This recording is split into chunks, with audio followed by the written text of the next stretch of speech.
wabarakatuh.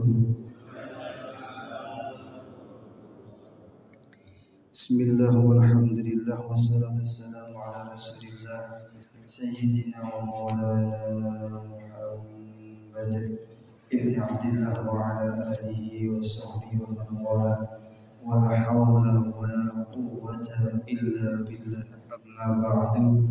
Rabbi shrah li sadri wa yassir li amri wahlul 'uqdatam min lisani yafqahu qawli.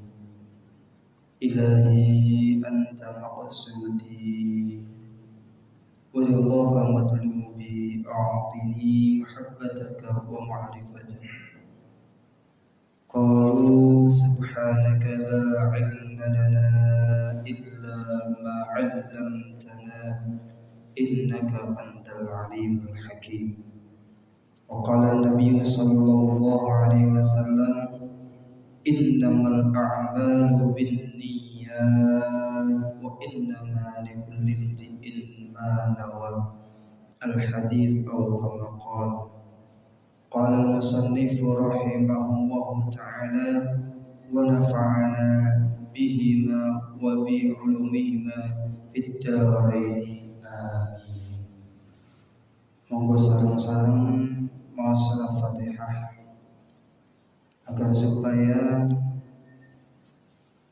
pintu hati dan pikiran kita yang mungkin pada detik ini masih tertidur dibangunkan dan dibuka oleh Allah Subhanahu wa taala untuk sama-sama berusaha memahami kitab suci Al-Quran melalui tafsir kitab Al-Jalalain yang dikarang oleh dua ulama besar, Imam Jalaluddin As-Suyuti dan Imam Jalaluddin Al-Mahalli. Al-Fatihah ila arwahi walidina wa likum wa ummatina wa ummatikum wa ummatil muslimin ajma'in, khususan arwahi Sayyidina Syekh Abdul Qadir Jilani radhiyallahu anhu, thumma ila Sayyidina Syekh Abdul Hamid bin Umar, thumma ila ruhi muallifai hadzal kitab tafsir Al-Qur'anul Karim Al-Jalalain Al-Syekh Al-Imam Jalaluddin As-Suyuti wa Syekh Al-Imam Al-Mahalli, thumma ila arwah jami' awliya'illah wa habaibillah wa ulama'il fuqaha'illah min masyariqil ardi wa magharibiha wa min yamin shimaliha wa min qawfin anna wa khasham birahmah wal maghfirah wa yaskinhum jannah wa yakhtimu lana lakum bil husna fi khairin wa afiyah wa sallallahu wa nafa'ana bi bi'ulumihim wa ya'id 'alaina barakat masalahin wa nafa'at bi dinil akhirah wa anna Allah yufahhimuna ma fi hadzal kitab tafsir Al-Qur'an Al-Karim Al-Jalalain fahman 'ilmiyan sahihan saliman nafi'an mubarakan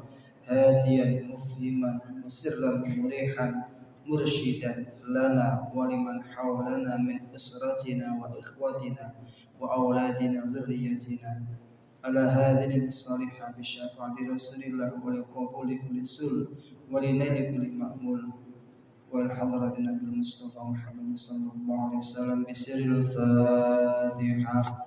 A'udzu billahi minasyaitonir rajim. Bismillahirrahmanirrahim. Ar-Rahmanir Rahim maliki yaumiddin. Suratul ladzina an'amta 'alaihim ghairil maghdubi 'alaihim waladdallin. Puji syukur alhamdulillah pada pagi hari ini Allah Subhanahu wa taala masih memberikan kesempatan kepada kita semua, memberikan kenikmatan yang luar biasa kepada kita semua berupa kenikmatan iman, sehat zahiran wa batinan, nikmat sempat sehingga pada hari ini kita masih ditakdirkan untuk bisa melaksanakan sholat subuh berjamaah di masjid tercinta kita, Masjid Asasul A'mal, di mana masjid ini pengalaman saya memiliki keistimewaan yang lain karena memberikan jeda waktu antara adzan subuh dan iqamahnya lumayan lama. Artinya memberikan kesempatan bagi jamaah yang mungkin rumahnya agak jauh dari masjid untuk berusaha ikut sholat berjamaah di masjid ini, dan juga memberikan kesempatan yang sudah datang lebih awal untuk bisa melaksanakan sholat sunnah fajar atau sholat sunnah qobliyah subuh, dan bahkan bisa memberikan kesempatan sholat sunat tahiyat masjid. Bisa dilaksanakan sholat tahiyat masjid 2 rakaat pertama kali masuk ke masjid, dan kemudian sholat sunnah fajar atau sholat sunnah qobliyah subuh. Apabila waktunya dirasa sudah agak mepet, maka cukup kita niat sholat sunnah 2 rakaat diniati sholat sunnah fajar atau sholat sunnah qobliyah subuh. Insya Allah sudah mendapat pahalanya sholat tahiyat masjid. Kalau memang masih longgar waktunya, maka dianjurkan dipisah antara sholat sunat tahiyat masjid dan sholat sunnah qobliyah subuh, agar supaya pahalanya juga bertambah. Karena sesuai dengan kaidah fikih, al ajru bi qadri ta'ab, pahala itu akan diperoleh oleh seorang pengamal ibadah tergantung pada kesusahannya, kepayahannya. Kalau kita sholat sunat cuma 2 rakaat dibanding dengan 4 rakaat, maka lebih payah 4 rakaat. Tapi bagi orang yang betul-betul mukhlis, betul-betul ikhlas, 2 rakaat, 4 rakaat, 8 rakaat, 20 rakaat, 36 rakaat, insya Allah semuanya sama. Artinya sama-sama tidak merasakan payah. Kenapa? Karena melaksanakannya dengan ikhlas, melaksanakannya dengan cinta, dengan semangat. Mudah-mudahan seluruh ibadah kita, sholat kita, wirid kita, jamaah kita, baik sholat sunnah, sholat tahajud, sholat hajat kalau perlu, sholat istigharah, dan sholat wajib kita diterima oleh Allah Subhanahu wa taala. Amin wa amin. Kita semua sebagai hamba biasa, orang awam, hanya bisa berdoa. Karena kita belum tahu, walaupun secara zahir sudah berusaha maksimal menjalankan ibadah sholat sesuai dengan syarat-syarat dan rukunnya, tapi apakah sudah pas dan betul-betul sesuai dengan apa yang diajarkan baginda Rasulullah? Maka kita pun belum tahu. Disinilah peran doa kita, berharap memohon kepada Allah Ta'ala agar seluruh ibadah-ibadah kita diterima oleh Allah Subhanahu wa Ta'ala. Dan ternyata Bapak Ibu sekalian yang saya hormati rahimakumullah, doa itu mampu mengikis kesombongan kita. Ketika doa mampu mengikis kesombongan kita, mafhum mukhalafahnya, mafhum yang tersemat atau terselip di dalam pemahaman ini, siapapun yang tidak mau berdoa memohon pada Allah Ta'ala, maka di dalam hatinya terselip sifat sombong. Dan sama-sama kita saling mengingatkan, sama-sama kita sudah tahu bahwasanya sombong adalah satu-satunya sifat yang hanya dimiliki Allah, tidak boleh dimiliki oleh selain Allah. Kita tahu juga bagaimana kisahnya iblis yang terusir dari surga gara-gara sombong. Sombong bisa disebabkan banyak hal, termasuk frekuensi kerajinan kita beribadah berjamaah di masjid ini ataupun di rumah mampu membuat kita merasa sombong. Agar tidak muncul perasaan sombong, maka doa adalah suatu ibadah yang luar biasa. di samping yang berdoa mendapatkan pahala, insya Allah akan disampaikan pada hajatnya. Oleh karena itu Allah Ta'ala berfirman, Ud'uni astajib lakum. Memohonlah kalian semuanya, berdoalah kalian semuanya, astajib, maka aku akan merespon, maka aku akan mengabulkan lakum, yang bermanfaat bagi kalian.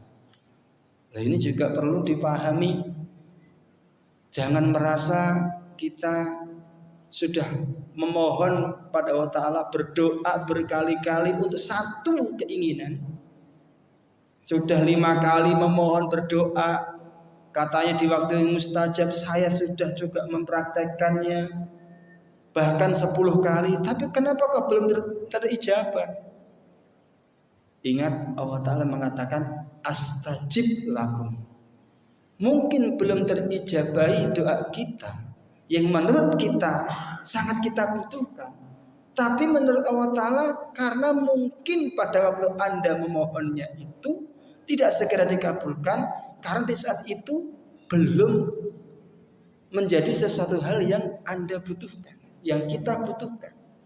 Karena Allah Ta'ala astajib lakum, aku akan mengabulkan doa-doa yang bermanfaat bagi kamu di waktu itu. Artinya tidak semua yang kita pinta, tidak semua yang kita mohonkan pasti akan dikabulkan sesuai yang kita inginkan, tidak. Karena Allah akan mengabulkan keinginan dan doa di saat kita betul-betul membutuhkan isi doa tersebut. Agar pemahaman ini menepis suudzon kita terhadap Allah Subhanahu wa Ta'ala.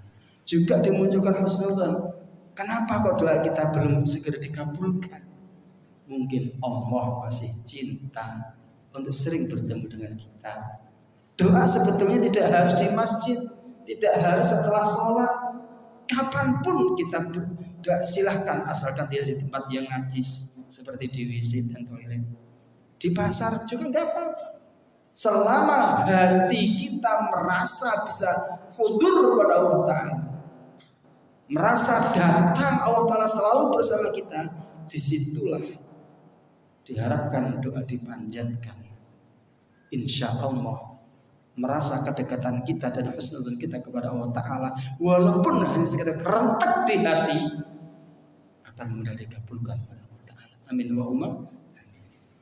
Sebagaimana pentingnya doa, saya punya pengalaman sedikit di saat 2009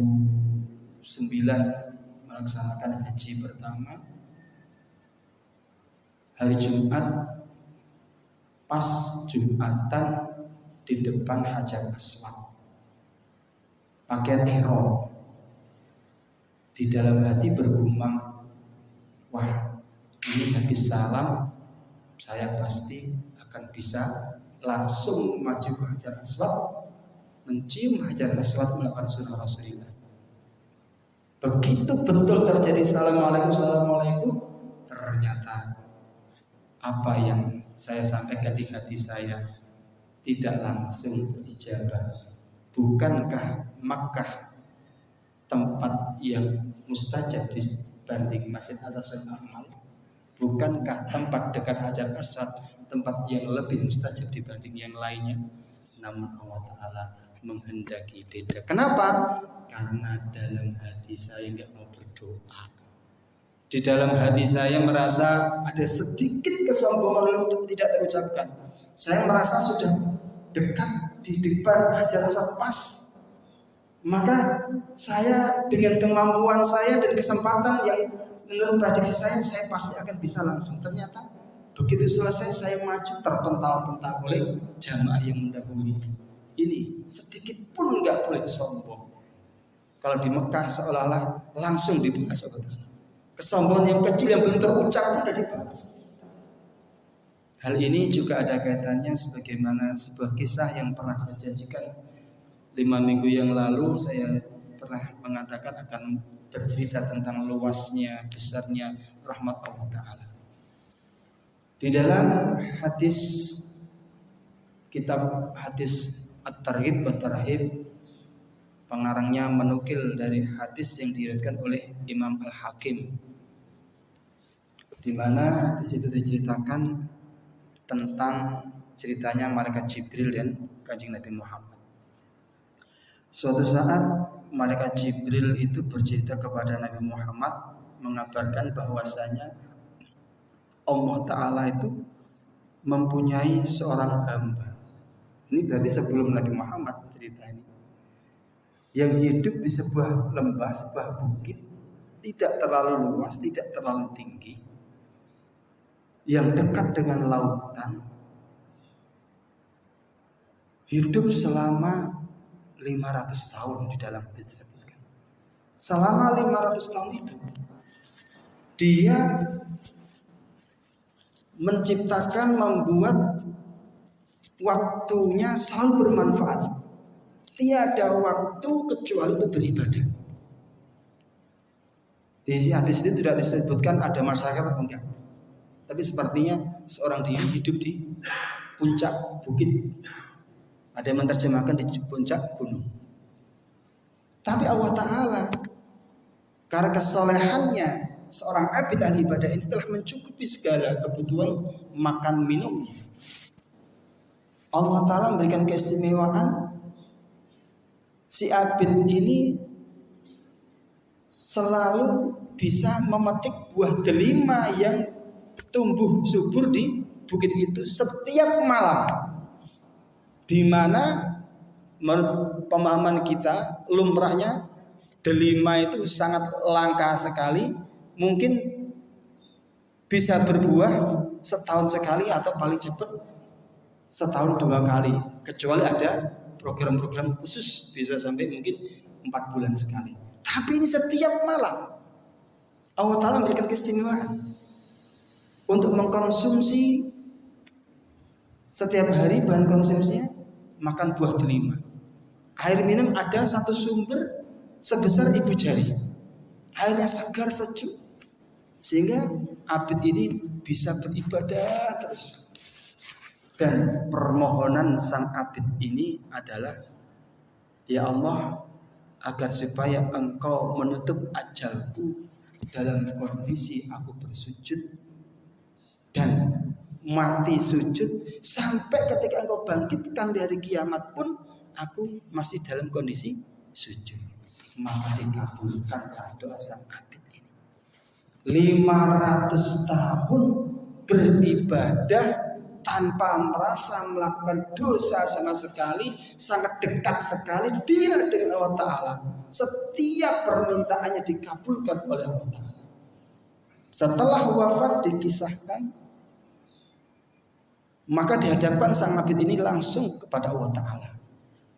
Begitu dihadapkan kepada Allah Ta'ala, disampaikan Allah Ta'ala kepada sang abid, wahai hambaku, silahkan kamu masuk ke surgaku dengan rahmatku, kata Allah Ta'ala.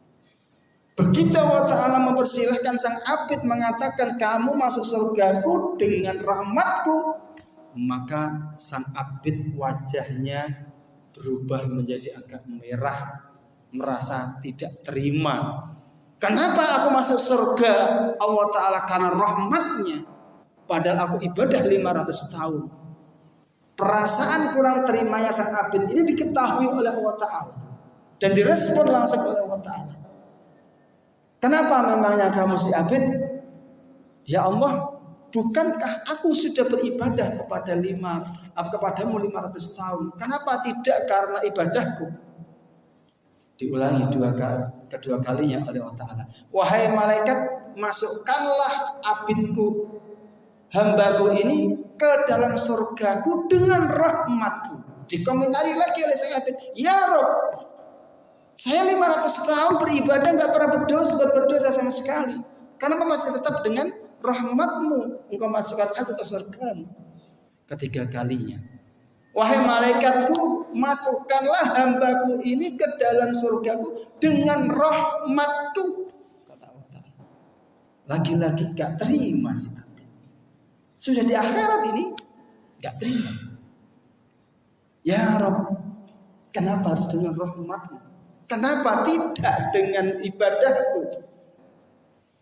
Baiklah kalau itu yang kamu inginkan, wahai malaikat, tolong ibadah hambaku selama 500 ini kamu timbang dengan rahmat nikmat yang aku berikan kepada hambaku ini.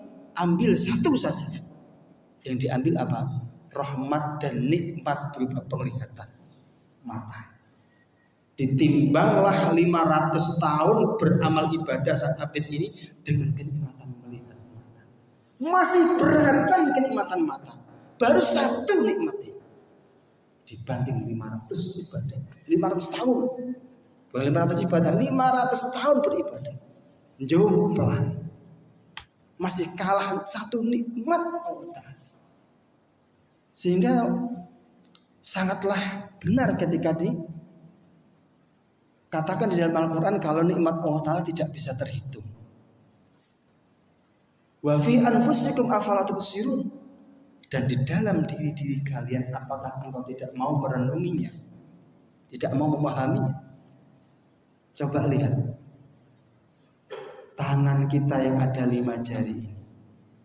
Andai kata enggak ada apanya ini? Jawa ini ros-rosan, sendi. Kalau kata hadis itu di dalam tubuh manusia sendi-sendinya nek wong bengkel umur ya ada terputus-putus kemudian dipasang itu terdapat 360 sendi. 360 itu mendekati jumlah hari dalam setahun. Ini keistimewaan manusia. Kalau hitungan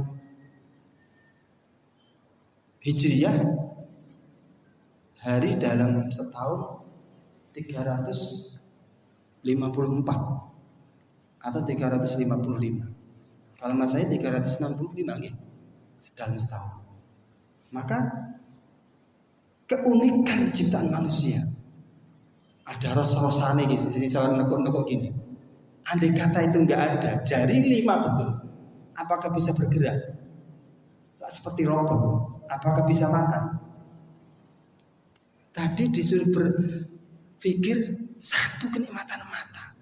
Ternyata di dalam mata ini kalau sarafnya terputus saja bisa buta. Cahaya matahari, cahaya lampu. Mata yang sekecil ini mampu melihat begitu banyak apa yang ada di depan mata. Kalah. Maka merasa sombong si Abid yang telah hidup 500 tahun tiada waktu kecuali untuk beribadah kepada Allah.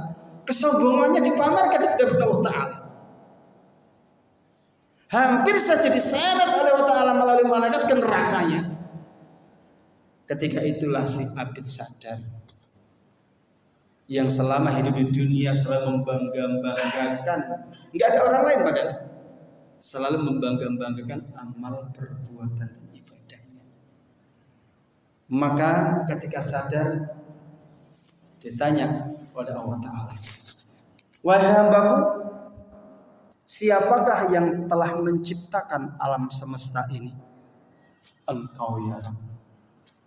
Wahai hambaku, siapakah yang telah memberikan nikmat hidup, nikmat sehat kepada seluruh makhluk? Engkau ya Rabb. Wahai hambaku, siapakah yang telah memberikan kesempatan kepada kamu untuk bisa hidup 500 tahun dan beribadah? Engkau ya Rabb. Wahai hambaku, siapakah yang telah memberikan buah delima tumbuh di puncak gunung yang setiap malam bisa engkau nikmati, yang lumrahnya setahun sekali berbuah? Engkau ya Rabb. Wahai hambaku, siapakah yang bisa memasukkan engkau ke surga? Engkaulah ya Rabb.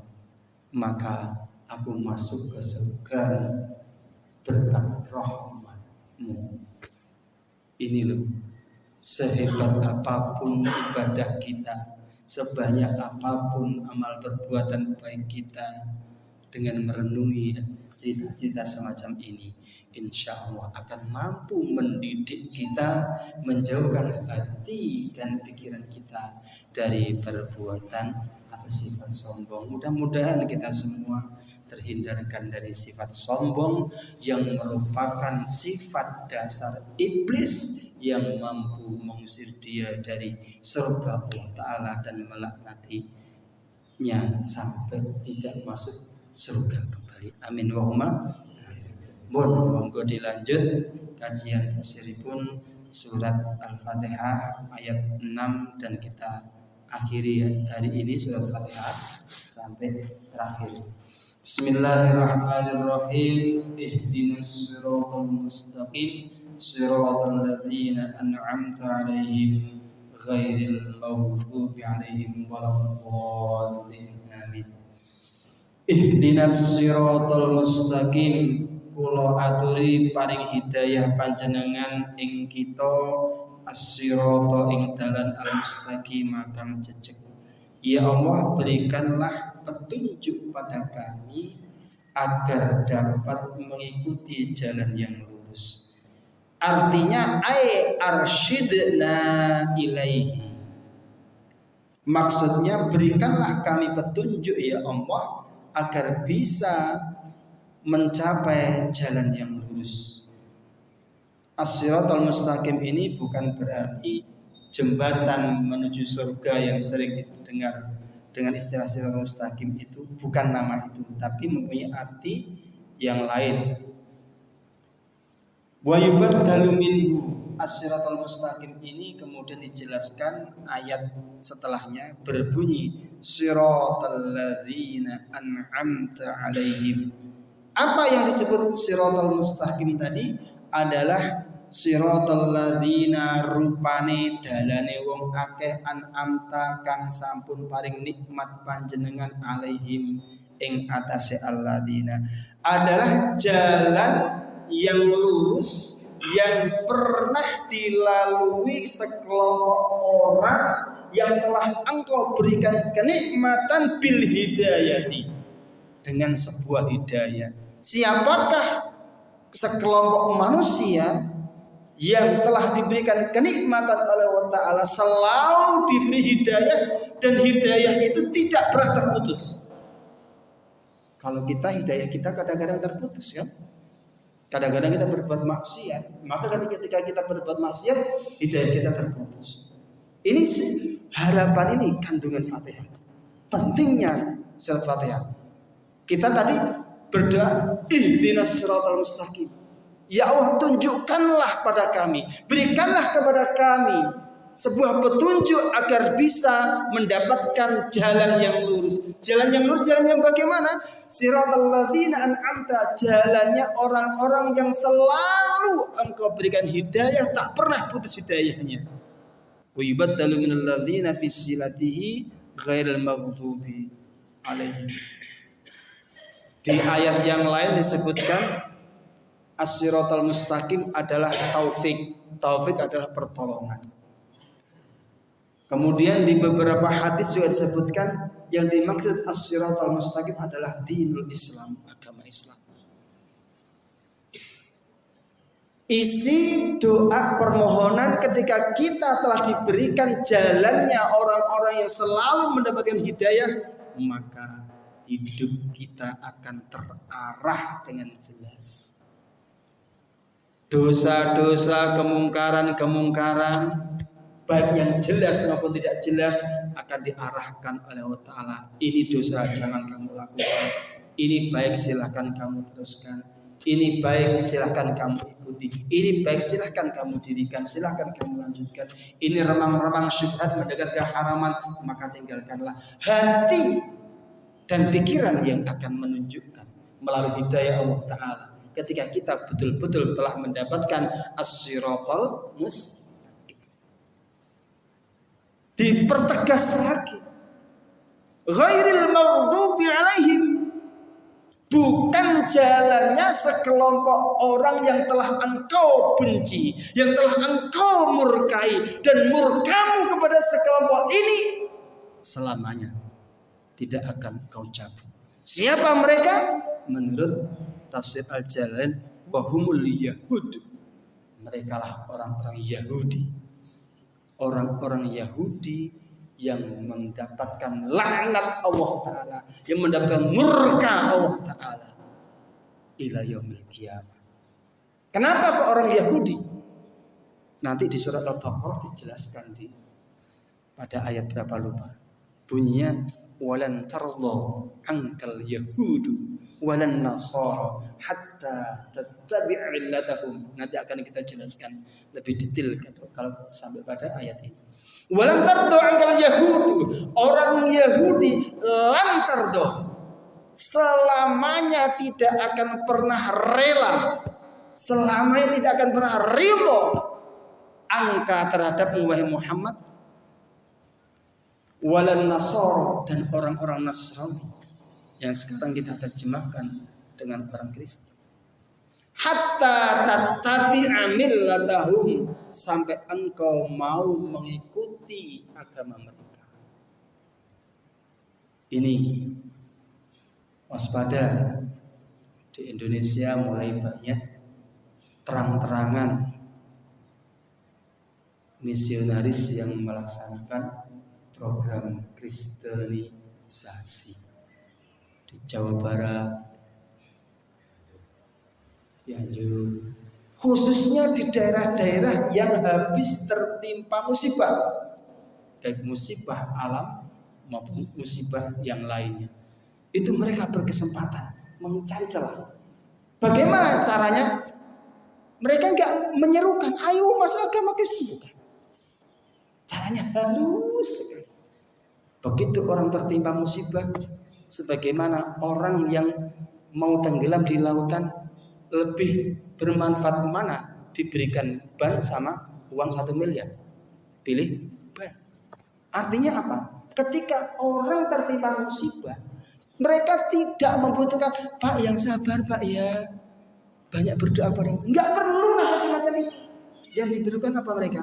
Uluran tangan, uang, makanan. Enggak perlu mengarahkan mereka yang sabar. Kalah dengan bantuan walaupun hanya dengan 5 bungkus Indomie. Kalah dengan walaupun 50.000. Kenapa? Karena mereka orang-orang misionaris meyakini teori yang sebetulnya yang kita miliki. Apakah itu? Al-ihsan abdul insan. Kalau kebaliknya, al-insan abdul ihsan. Manusia itu akan menjadi budaknya kebaikan.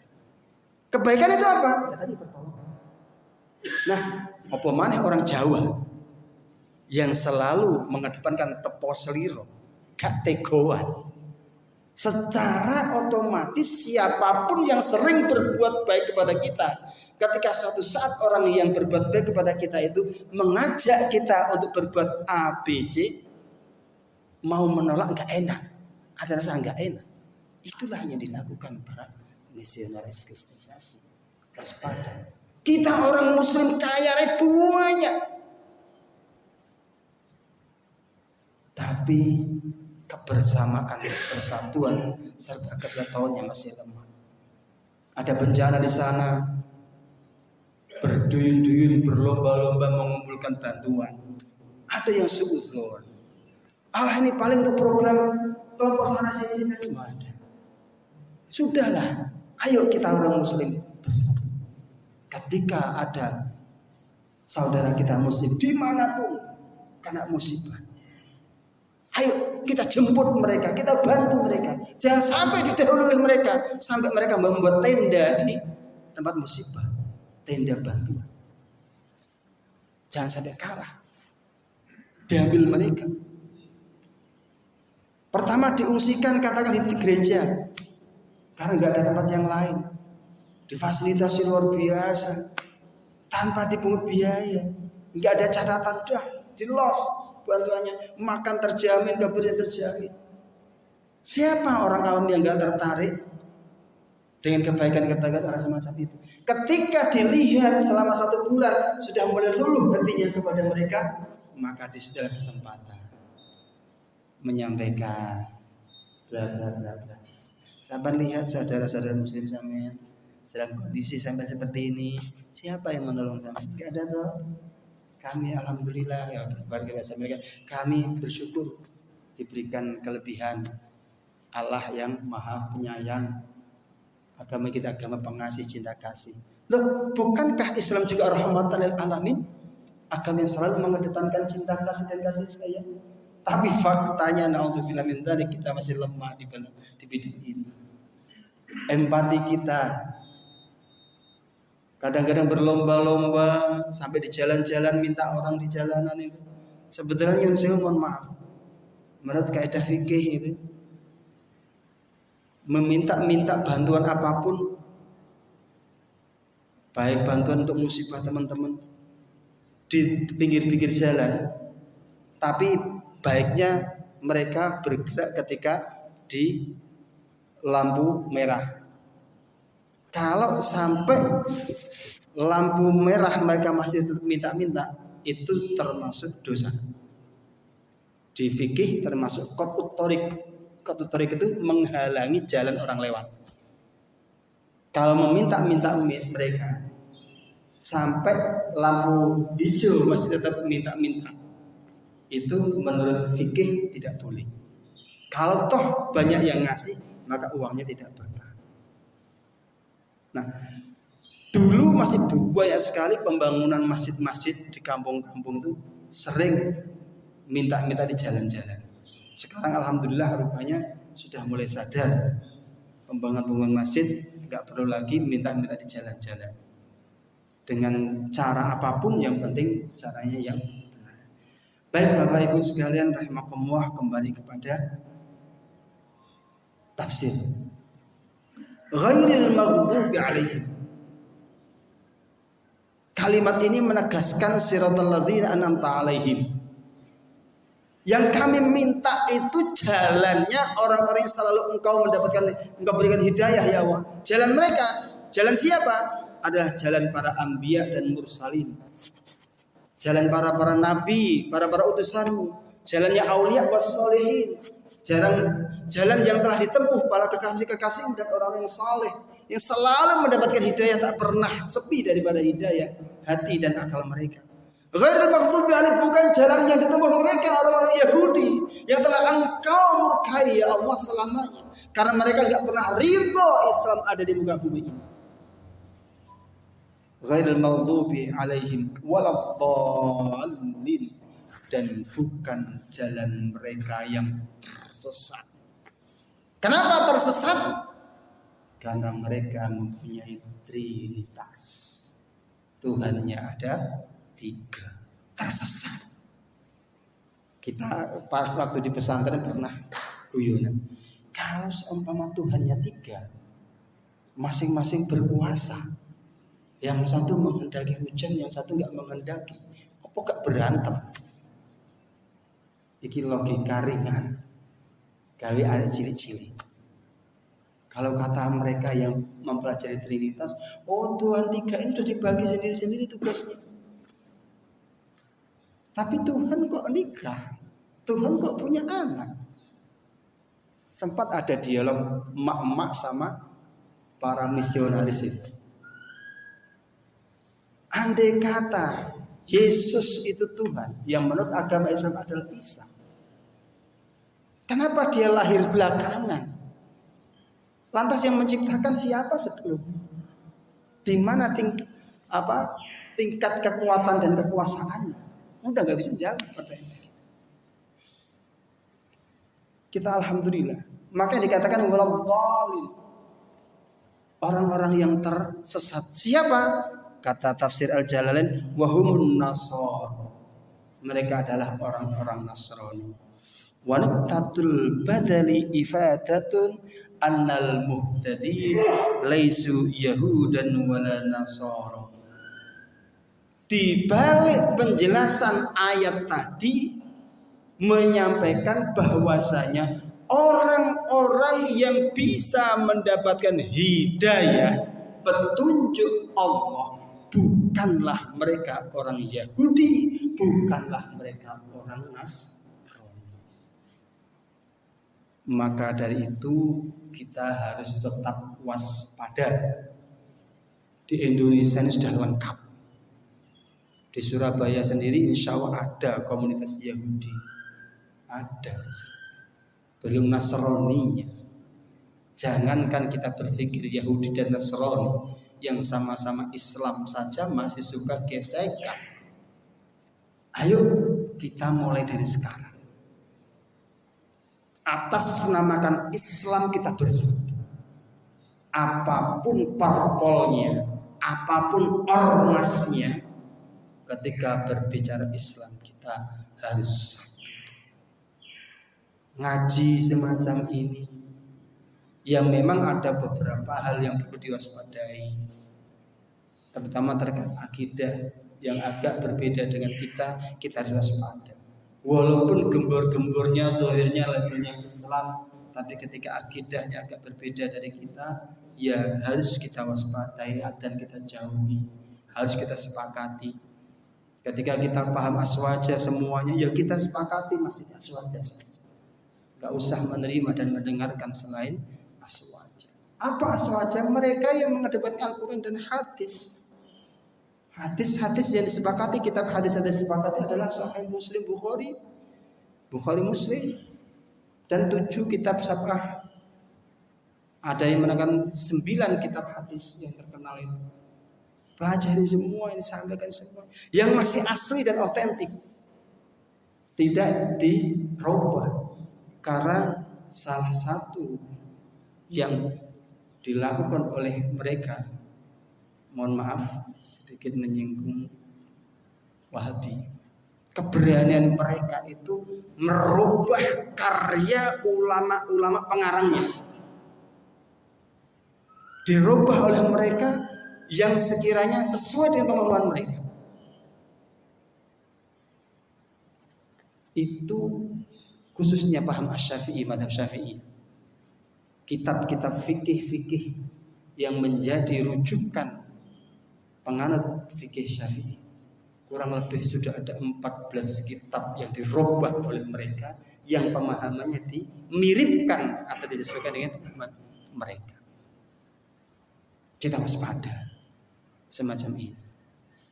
Maka dalam mendengarkan tausiah, ceramah di YouTube, di dunia maya, kita harus selektif. Artinya ketika ada pemahaman yang berseberangan atau kurang pas dengan apa yang pernah panjenengan pahami sebelumnya, tanyakanlah pemahaman tersebut kepada orang yang menurut panjenengan dipercaya dan bisa dipertanggungjawabkan. Jangan diterima mentah-mentah asal-asalan, apalagi pemahaman tersebut berseberangan dengan tradisi dan kebiasaan yang sudah berjalan di masjid ini. Jangan merasa paling benar. Dalam hidup bermasyarakat kita harus terbuka. Nah, karakter orang Yahudi ini diantaranya tidak mau terbuka. Mereka nggak mau terbuka. Dan mereka selalu berusaha untuk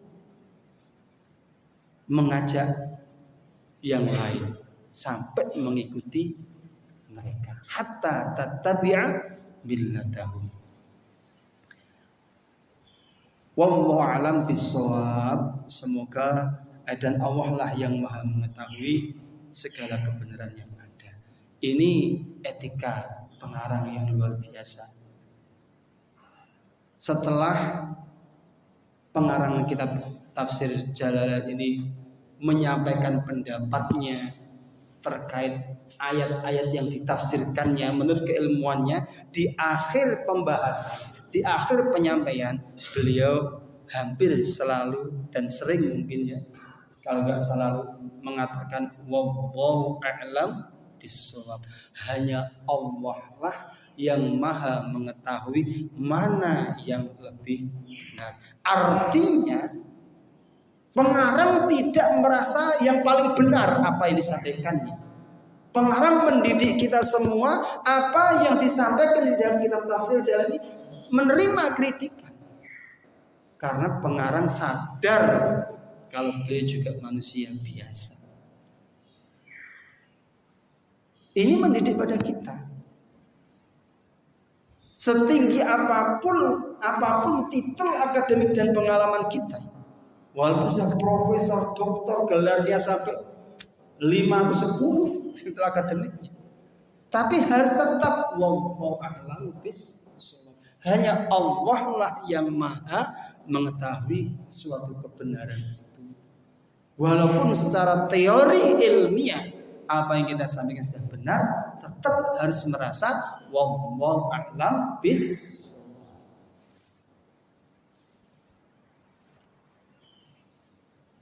Wa ilaihil marja' wal ma'ab, dan hanya kepadanya lah tempat kembali, baik kembali dalam hal kebenaran maupun kembali kelak di akhirat nanti. Wassallallahu ala sayyidina Muhammad wa ala alihi wasallam tasliman katsira daiman. Ini juga ada pendidikan. Ketika bersolawat diawali dengan sallallahu ala Muhammad, maka terakhirnya wasallam. Ya, sholla wasallam. Jangan sholli wasallam. Kalau sholli akhirnya wasallim. Walaupun gak fatal salahan, tapi aturan dalam keindahan bahasa Arab disamakan. Kalau sholla wasallam dengan sholli wasallim. Ngapunten, ini mumpung ingat saya sampaikan, kadang-kadang masih saja mendengar 1-2 orang yang memimpin doa baca sholawatnya, kadang masih sholli wasallam, dibalik lagi sholla wasallim. Kemudian juga kalau seumpama ada bacaan la ilaha illallah atau Muhammadur Rasulullah, biasanya kan gitu. Kadang-kadang yang suka tahlilan, kadang-kadang ada yang mimpin la ilaha illallah sayyidina Muhammadur Rasulullah, sayyidina Muhammadur Rasulullah. Ini juga enggak pas. Kalau Muhammadun ya sayyiduna.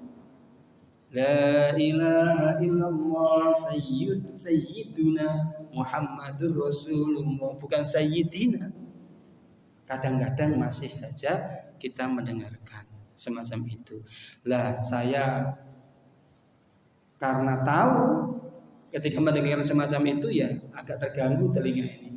Mumpung ingat, saya sampaikan kepada panjenengan, berbagi ilmu walaupun sedikit, kalau manfaat alhamdulillah. Walaupun itu tadi juga secara bahasa tidak begitu merubah makna esensinya, tetapi sedikit ada pelanggaran tata bahasa yang dilanggar. Agar supaya pelanggaran kecil walaupun gak dosa ini bisa dibenahi, maka harapannya kita tidak sampai berani melanggar yang lebih besar. Kesalahan yang kecil sudah merasa dan kemudian dibenahi. Insya Allah ketika hal itu kita biasakan, maka jangankan yang besar, yang kecil saja sudah segera dibenahi. Kemudian di akhir surat tafsir surat Fatihah ini diakhiri wa hasbunallahu wa ni'mal wakil wala haula wala quwwata illa billahil aliyil azim.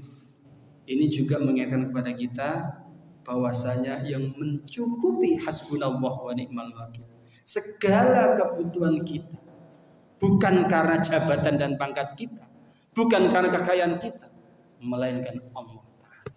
Belum tentu orang yang kaya raya, mobilnya 5, jabatannya tinggi luar biasa, harta yang dimilikinya mampu mencukupi kebutuhan-kebutuhan mereka. Belum tentu. Ada seumpama orang kaya raya sudah kepengen umrah bulan depan, uang jauh melebihi, tiba-tiba uang itu ludes hilang. Berarti Allah Ta'ala belum berkehendak. Maka hasbunallah. Dan sebaliknya, ketika kalau panjenengan merasa ekonominya lemah, tapi keinginan kuat untuk bisa berangkat umroh, keinginan rindu yang menggebu luar biasa, membahana karena cinta kepada Rasulullah, hasbunallah, yakinlah akan disegerakan Allah Ta'ala untuk bisa berangkat umroh. Amin Allahumma amin. Hasbunallah wa ni'mal wakil. Dan sebaik-baiknya tempat untuk mengeluh, tempat untuk memohon, tempat untuk mengadu adalah Allah Subhanahu wa taala. Wala haula wala quwwata illa billahil azim. Tiada kekuatan, tiada tipu daya yang mampu menggerakkan kita untuk kuat melakukan suatu amal ibadah illa billahil alil azim, kecuali dengan pertolongan Allah yang maha luhur dan maha agung. Mudah-mudahan kita semuanya senantiasa mendapatkan taufik hidayah Allah Subhanahu wa taala dan selalu dicukupi kebutuhan kita oleh Allah taala melalui rezeki yang halal.